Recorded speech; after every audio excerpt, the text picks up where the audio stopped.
Yes, sir. If I can make a suggestion, I think maybe we need to switch the order and maybe bring Ginsburg up, because everything that we're talking about hinges on the notion of leverage. You hit the nail on the head. That's the difference between a wish list and a task list. And everything that we're talking about, and I applaud your efforts of, I think, many if not most, if not all of the agents in here, because you stepped up and you took the lead on this. But if we're really being honest with ourselves, the one thing that we lost in all of this was our leverage, right? Our leverage, and that's maybe the paradoxical element of all of this. The whole notion, at least in concept of a union, is giving a voice to the workers that make the broader organization move, right? Well, if we take a step back to 30,000 feet, the whole thing that makes the union work are the agents that do the legwork on behalf of the players, yet we don't have a voice, right? We don't have a voice. So all of that hinges on a lack of leverage. And so I'd love to hear, I think that should really be moved to the front of the conversation, because I think that's really going to guide most of our questions and most of our comments, because it's the difference of, well, we presented this, and we think they're going to listen to this, and we'd like them to hear this.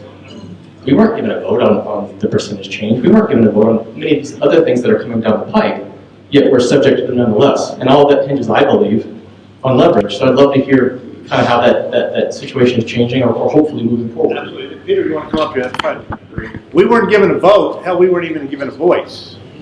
All right? Forget about a voice. I mean, a vote. We weren't even given a voice. And that's why I did ask Peter to come here to make sure that not only does this group know that we have alternatives and options, but, you know, and again, I want to make clear. Someone said to me, they go, well, are you going to let media in, or this is not some type of coup. We're not trying to overthrow anything. This is a very transparent. We want to be inclusive. We want to hear everybody's comments. And you know, Steve, you've got some strong opinions, and we appreciate that. All right, we're not trying to hide. I've certainly been out front. You know, people can take all the shots at me they want, but I think what we're doing is right. But we do need to have everybody on board, and we do need to have everybody's ideas, and that's why I asked Peter to come here on his own dime. I'm sure I'll get a bill, but you won't. And to be clear, I will get a bill. I might not pay. I'm not taking a shot at you either, and I don't. No, I don't think you are. That's here. I'm not taking a shot. Took a seat to throw a rotten apple at you. By any means, we're standing here because obviously for all the bullshit that we choose to nitpick and undercut and fight each other for. This might be the one issue that actually brings us all together. The one issue. So we're all here because we support what you're doing and we appreciate what you're doing. That being said, and we all also recognize that hinges on the notion of leverage. If you guys know anything about arm wrestling, and I assume most of us do, we're all dummies that had too many beers and wanted to arm wrestle our buddies back in the day. It's not always the strongest guy. It's the guy that has that angle and the leverage that wins. And while I'm not saying that we're in a fight per se with the PA, when you don't have leverage, there's no fight, there's no struggle, there's no discussion, and there's most assuredly no vote. I say all that to say, I think that's probably on some level what we're all thinking about is, hey, all this came down because we didn't have leverage. We realized that. Where are we in the conversation of leverage? Thank you for all that you're doing. And thank you for the strength in numbers. Everybody that's here obviously cares, or you wouldn't be. That's more important.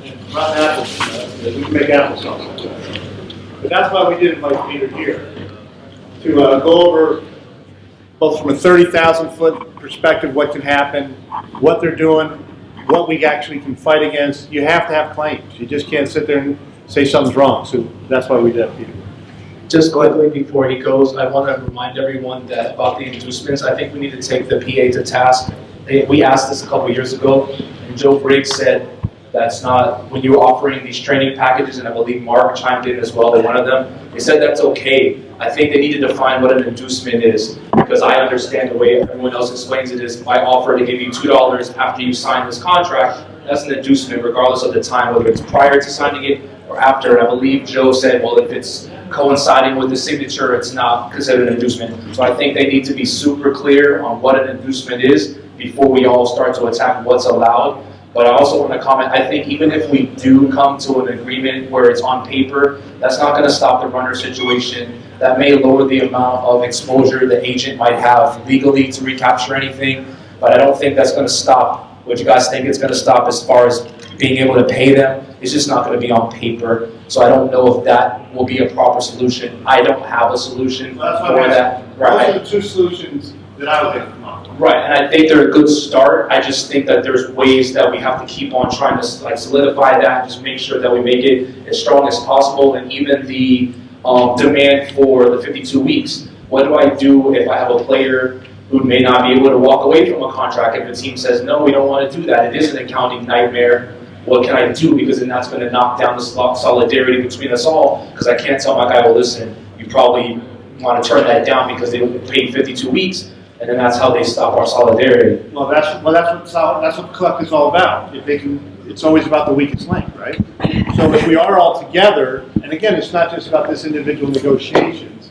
It would be about sending a message to the league that agents can affect policy, and it's a message to the union that we can do what we say we're going to do. That's why it's important. Yes, we got to make sure that nobody breaks the chains, but that's no different than a lockout or a strike. You're only as strong as the weakest link.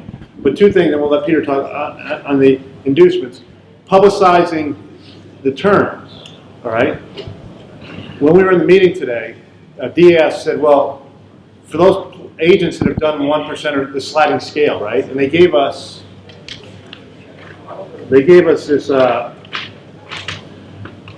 Excel sheet SRA fee breakdown 2016 to 2018. Just back, make sure we get some numbers right.